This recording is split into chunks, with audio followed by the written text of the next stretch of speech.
Status hari ini, informasi terkini, semua akan tersaji di satu acara pasti.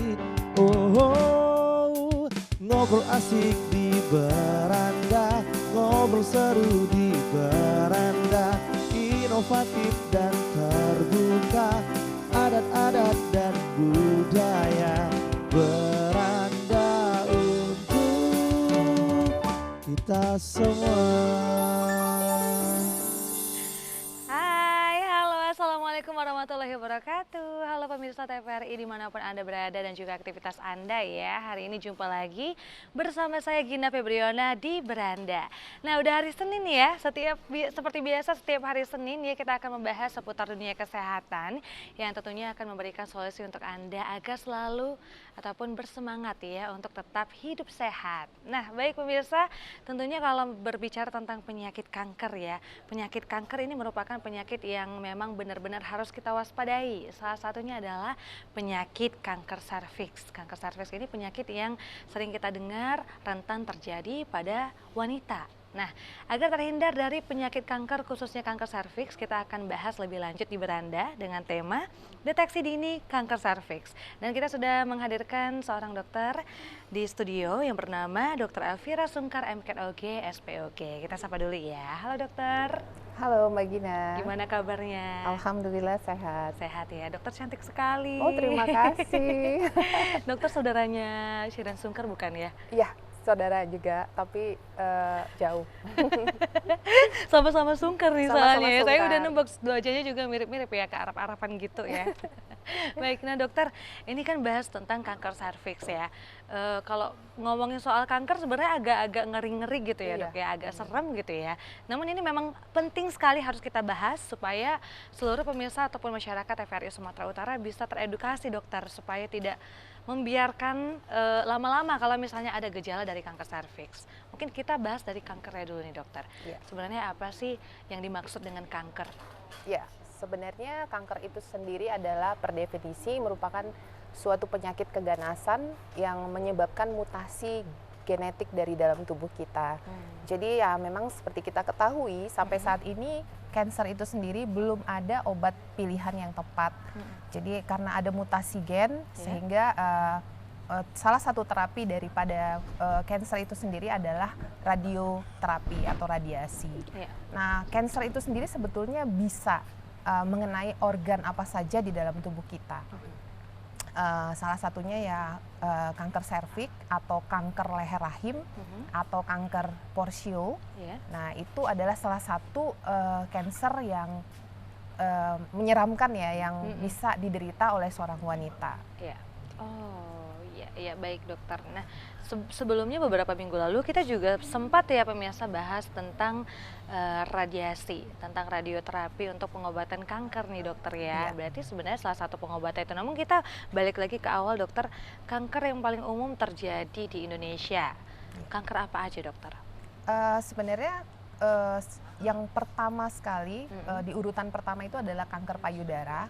Jadi kanker serviks ini di Indonesia dan di negara-negara berkembang menempati urutan kedua, runner up. Wah. Ya, jadi tapi uniknya adalah kanker serviks ini sebetulnya salah satu jenis kanker yang ternyata bisa dicegah. Jadi berbeda dengan kanker-kanker jenis yang lain yang mungkin sifatnya genetik. Mungkin apalagi ada riwayat keluarga yang pernah terkena, mungkin agak sulit kita untuk mencegahnya ya. Tapi kalau misalnya kanker serviks sendiri karena penyebabnya adalah didapat dari sebuah virus, sebenarnya ini bisa dicegah. Berarti sebenarnya ada kabar baik juga ya untuk kita bisa mencegah yang namanya kanker serviks. Sebelum kanker serviks ini terjadi kepada kita ya, apalagi untuk para wanita, kita akan bahas tentang kanker serviks ini lebih dalam lagi ya dokter ya. Kanker serviks ini kanker yang bagaimana dokter?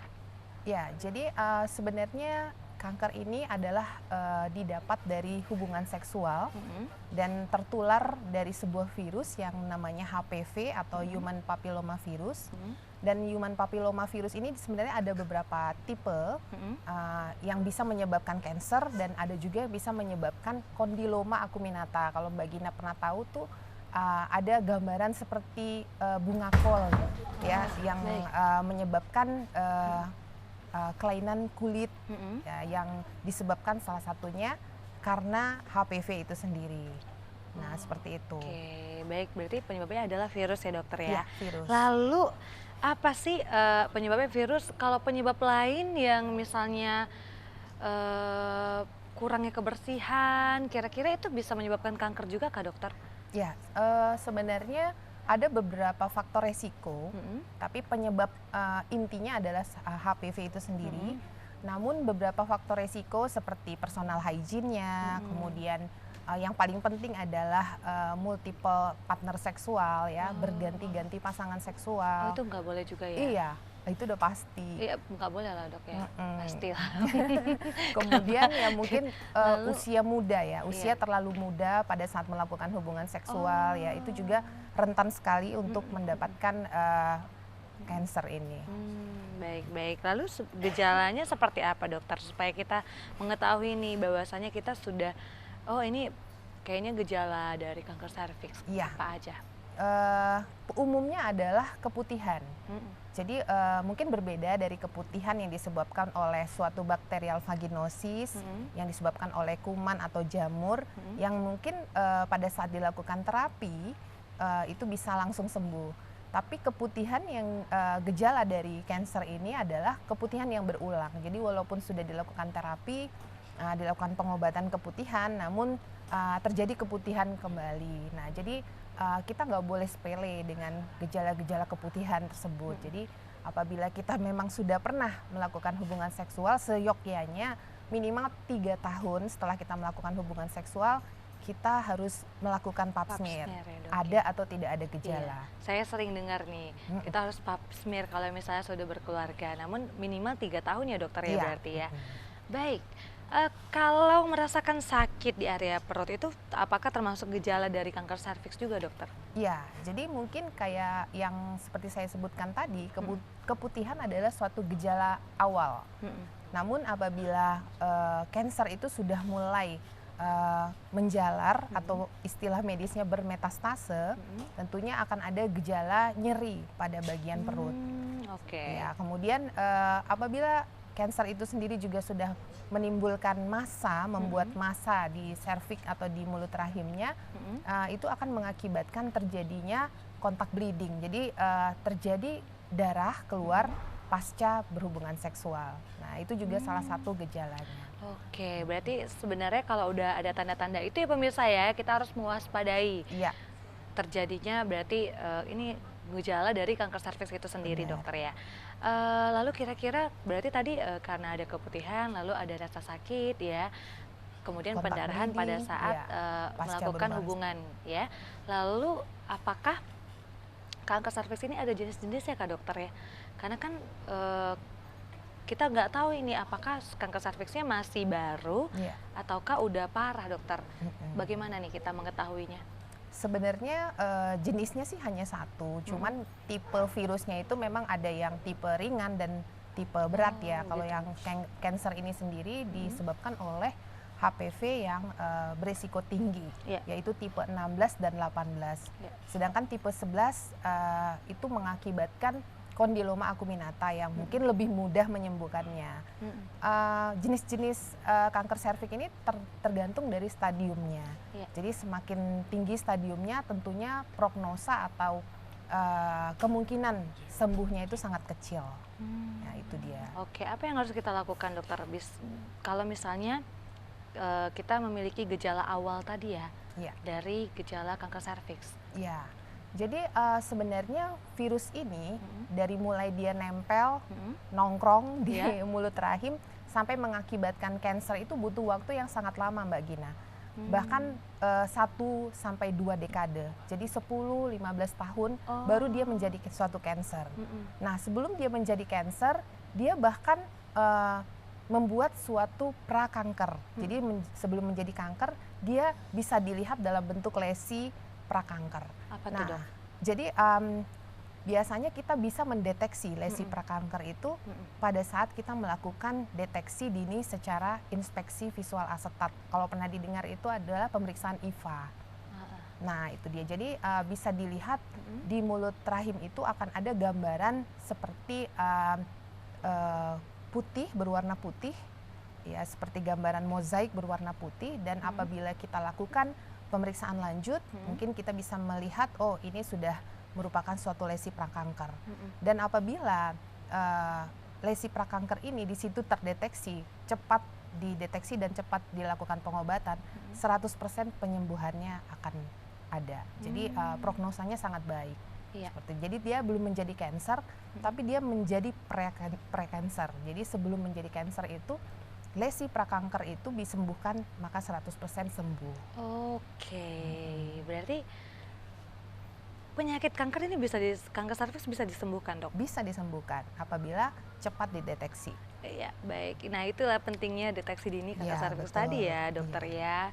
Jadi kalau misalnya sudah ada gejala-gejala awal yang sudah disebutkan oleh dokter tadi ya pemirsa ya, harus segera yang namanya dilakukan pengobatan ataupun yang namanya pemeriksaan IVA tadi ya dokter ya. Oke, saya sedikit banyaknya sudah memahami ya tentang kanker serviks ini.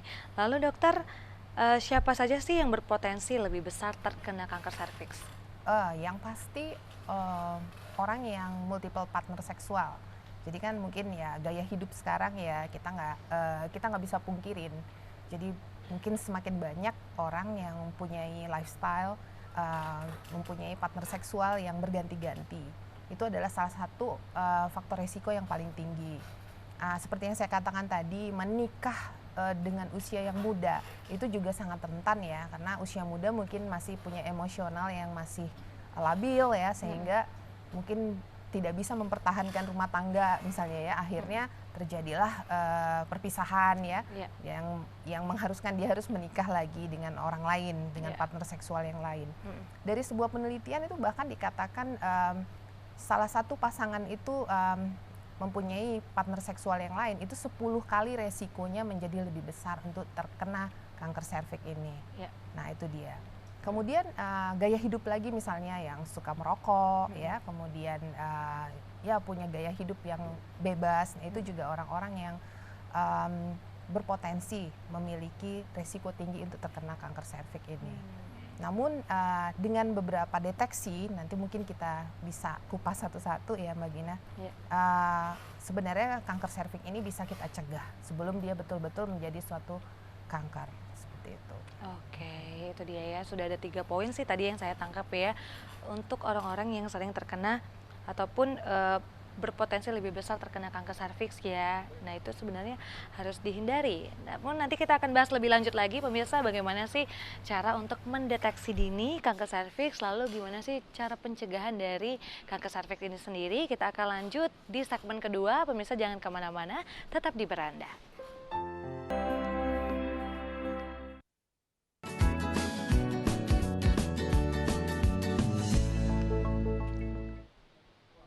Oke, kita masih di Beranda dan kita masih membahas tentang deteksi dini dari kanker serviks ya. Kita udah bahas tentang kanker serviks itu apa, kemudian stadiumnya juga ada beberapa ya dokter ya. Dan memang harus kita cegah kalau misalnya sudah ada gejala-gejala awal yang seperti dokter katakan sebelumnya. Saya masih bersama dengan dokter Elvira di sini ya, dokter Elvira Sungkar. Dan mungkin kita pengen tahu nih dokter, kalau misalnya jika tidak dilakukan penanganan dengan cepat ya dokter ya, kalau misalnya sudah ada gejala-gejala kadang kan kayak nggak mau ke dokter ataupun malas untuk dilakukan penanganan gitu ya dokter, apa yang bisa terjadi pada seorang pasien tersebut?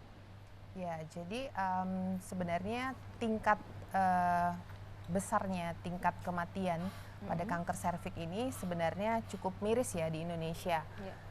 Ternyata orang Indonesia itu masih merasa malu, masih merasa enggan ya untuk memeriksakan diri, atau ada juga sebagian yang merasa keputihan kan biasa, misalnya gitu ya, menjelang haid kita keputihan biasa, atau lagi hamil kita keputihan biasa. Jadi perasaan-perasaan seperti ini ternyata yang mengakibatkan tingginya angka kematian kanker serviks ini di Indonesia, sehingga mereka datang ke dokter sudah di stadium yang lanjut.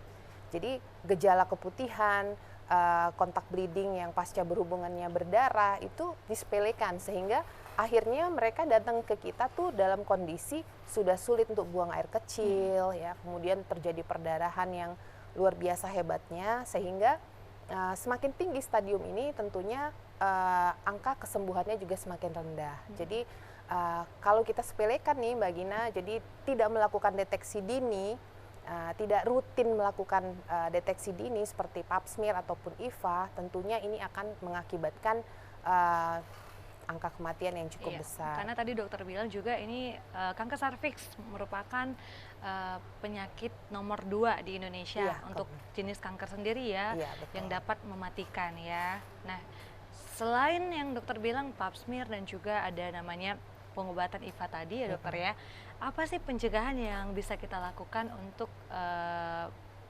kita yang sudah terjadi gejala-gejala awal yang seperti dokter sebutkan sebelumnya? Ya, sebetulnya kalau untuk pencegahannya selain dengan screening seperti IVA, inspeksi visual asetat tadi, itu adalah suatu deteksi yang biasanya dilakukan di sarana atau prasarana yang memang masih kurang memadai. Misalnya di sebuah desa atau kecamatan yang masih sedikit sekali tenaga kesehatan di sana, kita bisa melakukan bakti sosial dengan melakukan pemeriksaan IVA secara rutin, mungkin bersama-sama dengan pemerintah setempat. Kemudian pap smear ya, pap smear itu pastinya udah familiar ya kita dengar, dengan memeriksakan pap smear itu untuk melihat apakah sel dari mulut rahim itu sudah mengalami mutasi ya, jadi sudah ada atau tidak virus di sana yang bermutasi. Kemudian ada pemeriksaan yang lebih canggih lagi namanya pemeriksaan HPV DNA. Nah, kalau HPV DNA ini lebih akurat lagi ya. Jadi belum virus itu sudah nempel, tapi dia belum melakukan aksi apa-apa juga sudah terdeteksi. Nah, kemudian ada lagi dengan melakukan vaksin. Jadi ada vaksin khusus buat seorang wanita yang bisa diberikan bahkan sejak usia 8 tahun. Ya, itu adalah salah satu cara kita untuk pencegahan. Dan berita baiknya mungkin beberapa tahun ke depan pemerintah akan menggratiskan vaksin yang luar biasa ya. Memang ini juga salah satu yang paling ditunggu-tunggu juga ya untuk masyarakat Indonesia, khususnya untuk para wanita ataupun perempuan ya, yang namanya vaksin. Berarti ini kalau vaksin sendiri dokter itu dilakukan berapa kali dokter untuk vaksin dari kanker serviks ini? Ya, jadi vaksin ini diberikan 3 kali seperti halnya vaksin hepatitis. Jadi dengan jarak vaksin pertama dan kedua jarak 1 bulan, dan yang kedua dan ketiganya jarak 4 bulan. Jadi dalam waktu 6 bulan itu 3 kali vaksin. Tapi ini bisa menjamin bahwa seseorang itu tidak terkena kanker serviks kah untuk vaksin ini dokter? Nah, itu dia. Jadi walaupun seorang wanita sudah melakukan vaksin kanker serviks, pemeriksaan screening seperti IVA, pap smear itu tidak boleh tidak dilakukan. Jadi harus tetap dilakukan juga, karena walaupun vaksin ini sudah 10 atau 15 tahun ya berjalan, namun namanya pengobatan dan vaksinasi itu kan masih terus berkembang penelitiannya. Jadi walaupun sudah vaksin, pap smear harus tetap. Pemeriksaan pap smear dan juga IVA. Kalau dokter bilang tadi minimal 3 tahun setelah menikah harus dilakukan pemeriksaan pap smear dan juga IVA tadi ya dokter. Kalau sudah kita lakukan, harus kapan lagi nih kita datang untuk melakukan pap smear dan juga pemeriksaan IVA dokter? Iya, sebenarnya kalau untuk pemeriksaan pap smear itu tergantung dari hasil dari pap smear itu sendiri. Jadi hasilnya itu bisa normal, bisa hanya peradangan, bisa juga sudah terjadi istilahnya displasia atau sudah mulai ada curiga sel yang rusak di sana. Nah, apabila itu pap smear-nya itu hasilnya normal ataupun peradangan, mungkin 6 bulan atau setiap tahun seorang wanita harus tetap melakukan pap smear. Kecuali dia sudah hasil pap smear-nya itu adalah displasia, kita curiga itu sudah mulai ada sel-sel kankernya, akan ada pemeriksaan dan pengobatan lanjutan. Sebenarnya ada gunanya juga ya kita melakukan pap smear ya dokter. Sangat Jadi berguna. tahu ada gejala-gejala sel kanker serviks itu tadi betul. gitu ya. Jadi sebenarnya kata pap smear ini masih banyak masyarakat yang apa ya dokter ya, enggan untuk Betul. melakukan pap smear gitu. Untuk apa sih pap smear? Kayaknya sehat-sehat aja. Saya Padahal nggak punya tadi keluhan kok dia gitu nggak punya ya. keluhan kok. Padahal tadi dokter bilang ya pemirsa, sebenarnya untuk kanker serviks ini sendiri 10 sampai 20 tahun Iya. baru kelihatan pada saat stadium akhir. Makanya kebanyakan untuk orang-orang tua ataupun orang dewasa yang banyak berobat untuk kanker serviks Iya. ini sendiri ya dokter ya. Mereka datangnya sudah di stadium yang lanjut. Iya, makanya sebelum stadiumnya lanjut, sesuai dengan tema kita nih pemirsa, harus adanya deteksi dini ya. Harus adanya penanganan sejak dini sebelum kanker serviks ini stadium lanjut. Lalu dokter, kalau misalnya sudah terkena tapi masih di stadium awal, tindakan ataupun pengobatan yang biasanya dilakukan untuk pasien apa aja dokter? Ya, jadi kalau dia masih berupa lesi prakanker, itu penyembuhannya 100% seperti yang saya bilang tadi. Dia belum menjadi kanker, masih ada lesi prakanker saja. Nah, di situ banyak sekali yang bisa dilakukan tindakan secara medis ya. Tentunya harus dikonsultasikan kepada dokter spesialis obstetri ginekologi, konsultan onkologi. Jadi ada konsultan khusus untuk kanker-kanker jenis kanker serviks ini tadi. Jadi bisa dilakukan konisasi, kemudian bisa juga mulut rahimnya itu dibuang sebagian ya. Berbeda halnya bila dia sudah menjadi cancer. Cancer itu sendiri kan juga ada stadium 1, stadium 2, stadium 3, dan stadium 4. Sejogjanya memang di stadium 2 itu masih bisa dilakukan tindakan operasi. Jadi dilakukan operasi, diangkat rahimnya, kemudian ada beberapa organ juga yang harus diangkat, yang dilanjutkan dengan pengobatan kemoterapi dan radiasi. Nah itu dia, jadi radiasi itu sendiri ada sebetulnya pengobatan primernya ya, dan kemoterapi itu menjadi penunjang untuk kesembuhannya. Namun apabila dia sudah di stadium 3 dan 4 tentunya kita tidak melakukan tindakan operasi lagi. Jadi langsung dilakukan kemoterapi dan radiasi. Nah, di sini juga kita agak sulit untuk memberikan edukasi ya, karena beberapa pasien kadang lebih memilih untuk melakukan terapi alternatif ya, dan takut sekali untuk dilakukan kemoterapi ya. Jadi takut rambutnya rontok ya, lebih takut dengan rambut yang rontok daripada kansernya itu. Itu dia. Jadi agak sulit kita memberikan edukasi. Jadi sebenarnya sebelum menjadi kanker, penyakit ini bisa kita cegah dengan melakukan rutin pap smear secara teratur. Paling penting yang namanya pap smear ya pemirsa ya. Oke. Kita ke Fahmi nih, kira-kira ada yang mau ditanyain nggak? Karena biasanya di dokter banyak nih pertanyaannya. Kalau nyanyi kan satu album dok, ini pertanyaan juga satu album dok. Satu album ya. Yes, sebenarnya pembahasan kali ini nggak sejalan, maksudnya bukan nggak sejalan ya, artinya memang ini kan khusus wanita dok. Tapi nggak salah juga kalau kita tahu dan kita tanya nih, mudah-mudahan mungkin yang ada di rumah ada juga suami atau mungkin calon suami yang lagi nonton nih juga supaya bisa mencegah lebih dini gitu kan. Nah, betul.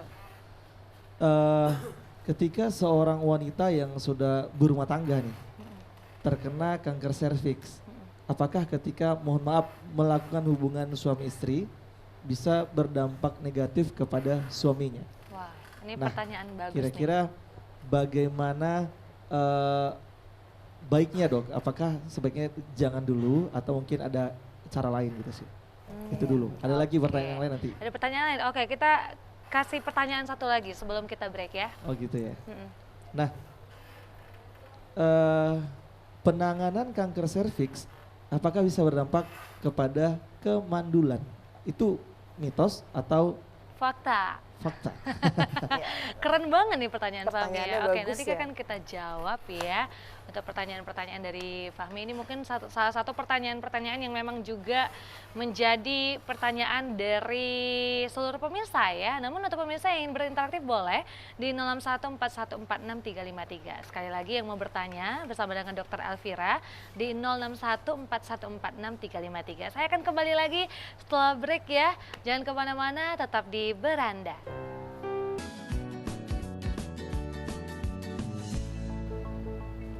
Oke, kembali lagi kita di Beranda dan kita masih bahas tentang deteksi dini dari kanker serviks ya pemirsa. Terima kasih untuk Anda yang masih setia bersama kita dan sekali lagi yang mau berinteraktif boleh di 061 4146 353. Nah, kembali kita akan menjawab pertanyaan dari Fahmi, vokalis band kita ya. Untuk pertanyaan pertama nih dokter, apakah untuk seseorang yang sudah terkena kanker serviks namun berhubungan suami istri bersama dengan suaminya, apakah akan berdampak dengan suaminya sendiri gitu? Iya, jadi sebenarnya virus HPV itu sendiri juga bisa menyerang kaum pria. Oh, ya, bisa dong. jadi beberapa case itu HPV itu bisa menyebabkan kanker dari penis, tapi hanya beberapa persen. Mungkin ini lebih banyak ke perempuan ya, karena HPV atau virus ini sangat senang dalam suasana atau organ intim perempuan itu kan cenderung lembab dan sebagainya. Dan ini yang menyebabkan virus ini lebih mudah untuk berkembang di seorang wanita. Nah, berhubungan seksual sebetulnya tidak dilarang, tapi pada dasarnya penyakit ini gejala awalnya ditimbulkan pada saat mereka sedang melakukan hubungan seksual ya. Jadi pada saat lesi kanker itu sudah mulai ada di leher rahim, pada saat berhubungan menyebabkan kontak bleeding, terjadi perdarahan, dan ini tentunya kan membuat rasa yang tidak nyaman bagi kedua pasangan. Betul. Kemudian apabila lebih lanjut, dia juga menyebabkan, mohon maaf, bau yang kurang sedap. Ini disebabkan karena lesi kanker itu sendiri banyak sekali pembuluh darah di sana yang mengakibatkan perdarahan, dan banyak jaringan yang sudah mengalami nekrotik istilahnya, di mana jaringan itu tidak mendapatkan suplai makanan sehingga menimbulkan bau yang kurang sedap. Jadi bahkan ternyata kanker serviks ini sendiri mengakibatkan hubungan rumah tangga menjadi tidak harmonis. Jadi makanya kita harus melakukan deteksi secara dini untuk mencegah itu semua. Nah itu dia. Jadi sebenarnya sih tidak dilarang, tapi pastinya pasangan suami istri juga tidak tidak ada penelpon nyaman. dokter, kita mohon maaf, kita skip sebentar. Halo? Halo Ibu. Halo, Assalamualaikum. Waalaikumsalam Ibu, dengan siapa di mana? Ini dari Ibu Ida di Helvetia. Oke, Ibu Ida di Helvetia, silakan Ibu. Saya mau tanya sama Ibu Dokter Elvera, apabila kanker itu sudah mengeluarkan darah, apa bisa disembuhkan, Dok? Ya. Ini yang terkena kanker Terima serviks kasih. siapa ya, Dok? Ibu ya. Assalamualaikum. Waalaikumsalam. Oke, baik. Waalaikumsalam, Sudah ditutup, Ibu kita Ida. kita langsung jawab ya, Dokter ya. Iya. Ini Ibu Ida di Helvetia ya.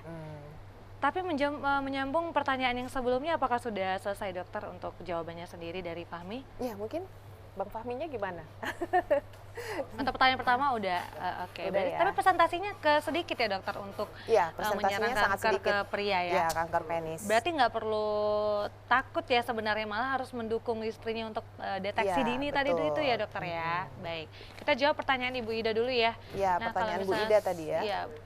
Jadi sebenarnya kanker tadi itu harus kita tahu dulu stadium berapa. Jadi bukan perdarahannya yang kita takutkan. Iya. Mungkin kalau perdarahannya itu bisa saja dia di stadium dini, tapi bisa yang paling parahnya dia mengakibatkan perdarahan yang aktif di stadium lanjut, dan kanker itu sendiri bermetastase atau menjalar. Penjalarannya itu banyak sekali, bisa di dinding vagina sampai dengan ke ginjal. Jadi tidak sedikit di stadium lanjut pasien itu mengeluh sulit buang air kecil. Dokter mohon maaf, kita angkat telepon lagi ya dok Oh, ya. oke, Halo, udah. halo pemirsa. Ya, halo, dengan siapa di mana Ibu? Oke, sudah terputus ternyata ya. Nanti yang mau telepon silakan ya, masih bisa di 061 4146 353. Kita akan kembali ke pertanyaan sebelumnya. Ya. Silakan dokter. Jadi mungkin kepada Bu Ida, mohon untuk segera memeriksakan diri supaya kita tahu apakah stadium apa yang sudah sekarang itu dialami oleh pasien tersebut ya. Kalau memang seperti yang saya sebutkan tadi, kalau memang masih bisa disembuhkan, masih bisa dioperasi, mungkin tingkat kesembuhannya justru lebih tinggi. Oke, Ibu Ida sudah terjawab ya. Ayo segera lakukan deteksi dini supaya kalau misalnya masih stadium awal yang merupakan tanda-tanda dari bleeding ataupun pendarahan tadi yang seperti dokter bilang, ini segera diatasi. Tapi jangan khawatir Ibu, pastinya kanker serviks ini bisa disembuhkan Bisa ya, disembuhkan. tergantung kesabaran dan juga pengobatan yang Ibu Ida lakukan ya. Semoga sehat selalu ya Ibu Ida ya. Nah, kita lanjut ke pertanyaan Fahmi. Dokter, apakah kanker serviks ini bisa menyebabkan kemandulan? Ya, betul. Jadi sebetulnya penyebab kemandulan itu tidak selalu adalah suatu masalah di perempuan ya. Jadi bisa juga di laki-laki, bisa di faktor di laki-lakinya, bisa di faktor perempuannya. Tapi kalau kita bicara kanker serviks itu sendiri, sepanjang tidak ada masalah ya, tidak ada sumbatan, kemudian dari faktor perempuannya, kemudian tidak ada kelainan organ. Jadi perempuan yang mengalami kanker serviks bisa saja hamil, sepanjang tidak ada masalah reproduksi yang lainnya, ya gitu. Cuman kalau misalnya dia sudah mengalami sudah ada massa di mulut rahimnya, tentunya ini akan mengakibatkan sulit untuk hamil. Jadi tergantung ya, kalau misalnya dia di stadium awal hanya menyebabkan lesi prakanker saja, tentunya bisa saja seorang wanita dengan kanker serviks stadium awal untuk hamil.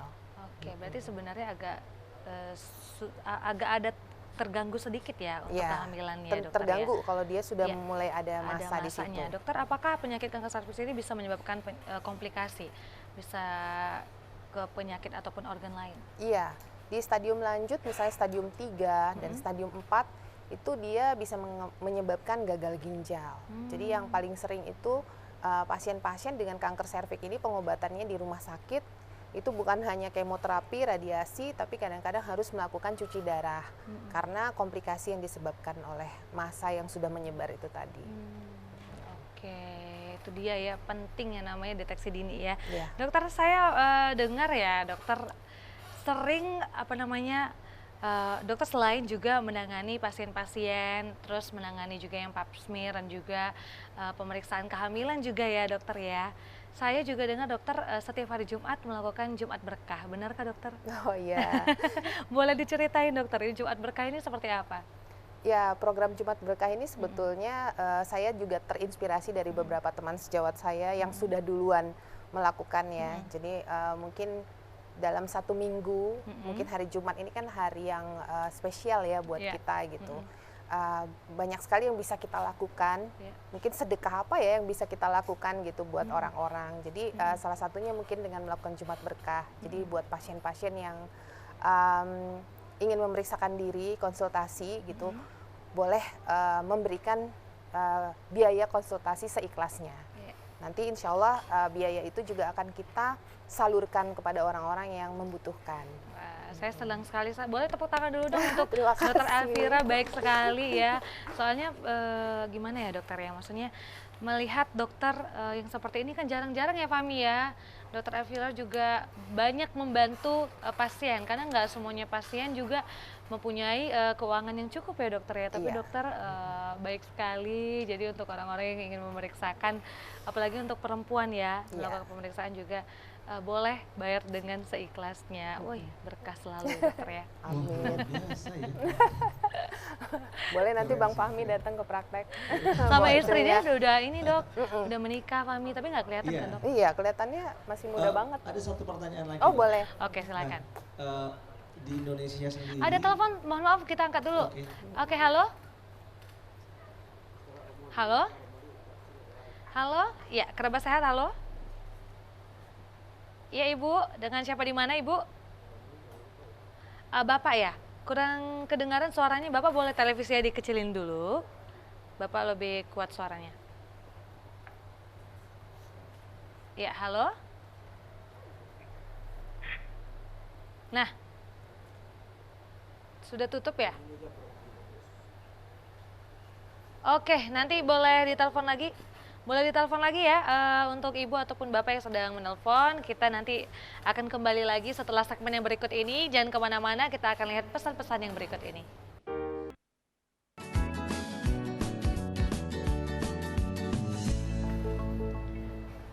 Baik pemirsa, masih di beranda kita masih bahas tentang deteksi dini kanker serviks ya. Kita kembali ke pertanyaan-pertanyaan berikutnya. Ini kayaknya masih banyak pertanyaan yang akan kita berikan nih sama Dokter Elvira ya dok. Nah kali ini pertanyaan berikutnya masih dari Fahmi. Boleh Fahmi, mau tanya apa? Ada sedikit dijelasin juga oleh dokter ya waktu ngobrol sama Gina. Nah di Indonesia sendiri kanker serviks adalah kanker nomor 2 yang sering terjadi setelah kanker payudara. Ya. Nah hal ini tentunya sangat menjadi perhatian untuk kita semua supaya dapat lebih dini mencegah kanker tersebut gitu kan. Nah kanker serviks pada umumnya terkena pada wanita di usia berapa? Apakah bisa terkena di sebelum menikah atau umumnya setelah menikah? Nah terus mohon maaf nih dok, tadi yang dibahas salah satu penyebabnya adalah mungkin seks bebas gitu kan. Kira-kira yang paling utama yang sering terjadi faktornya apakah karena seks bebas atau mungkin pengaruh makanan atau mungkin kehidupan gaya hidup gitu terus atau mungkin dari genetik atau turunan gitu sih, itu aja mungkin. Oke, ini pas banget dokter, apakah kanker serviks juga penyakit keturunan juga? Boleh dijawab dok? Ya, jadi sebenarnya sih penyakit ini paling banyak diderita di usia produktif. Jadi antara 20 sampai 35 tahun. Hanya saja dengan di Indonesia nih dengan deteksi yang banyak yang tidak terlalu tanggap sehingga keluhannya itu muncul di usia di atas 45 tahun ya. Jadi sudah di stadium lanjut baru ketahuan. Dan tentunya memang semakin cepat seseorang melakukan hubungan seksual, umurnya semakin muda, tentunya semakin cepat juga dia bisa beresiko beresiko untuk mendapatkan penyakit ini. Dan pastinya multiple partner seksual ya, seksual bebas adalah satu cara yang paling mungkin masuknya virus HPV ini. Ya, namun dengan demikian gaya hidup tentunya akan ikut berperan ya. Jadi kalau misalnya gaya hidupnya memang suka berganti-ganti pasangan ya, tanpa pelindung pula ya, tentunya ini juga merupakan salah satu resiko untuk mendapatkan kanker serviks ini. Ya.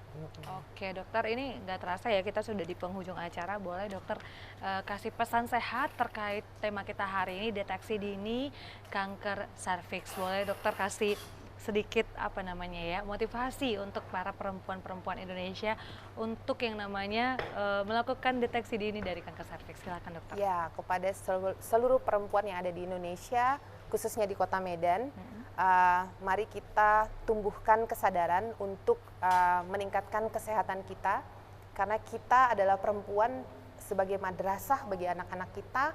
Kita harus cerdas dan kita harus mempunyai pengetahuan yang cukup, sehingga dengan salah satunya adalah melakukan deteksi dini untuk kanker serviks ini agar di masa tua hidup kita hidup dengan sehat gitu.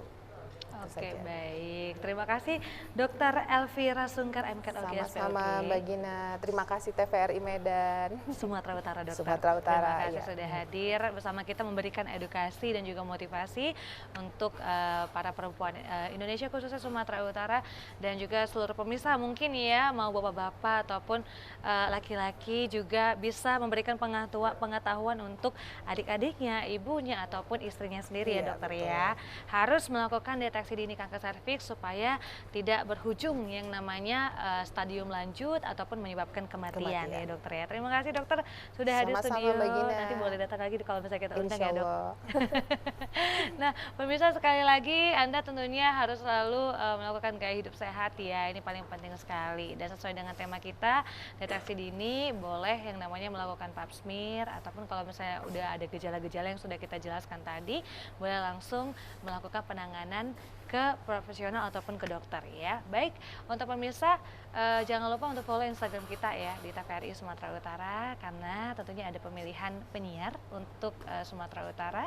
Anda yang berminat boleh bergabung bersama kita dan juga boleh subscribe, like dan juga komen channel YouTube kita di TVRI Sumatera Utara. Tetap terus saksikan Beranda setiap hari Senin jam 2 siang akan ada informasi seputar dunia kesehatan untuk Anda semua. Saya Gina Febriona pamit undur diri, selamat sore dan sampai jumpa.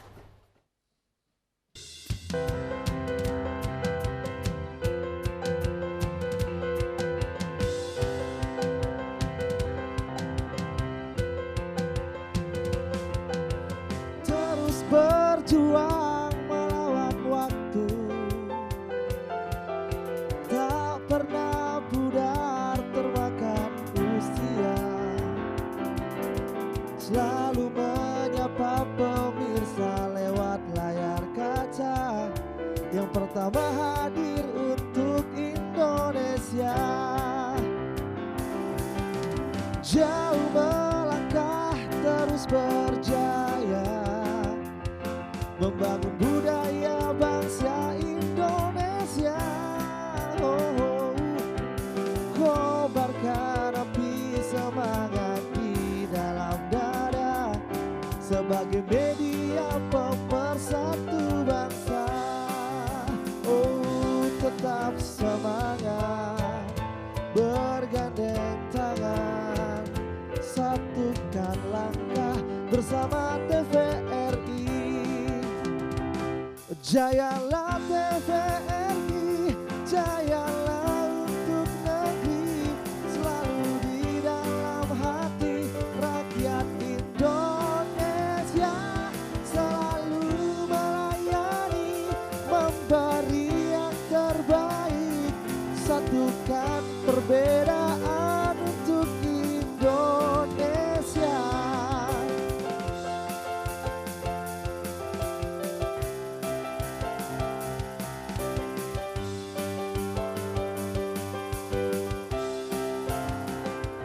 Jayalah TVRI, jayalah untuk negeri, selalu di dalam hati rakyat Indonesia, selalu melayani, memberi yang terbaik, satukan perbedaan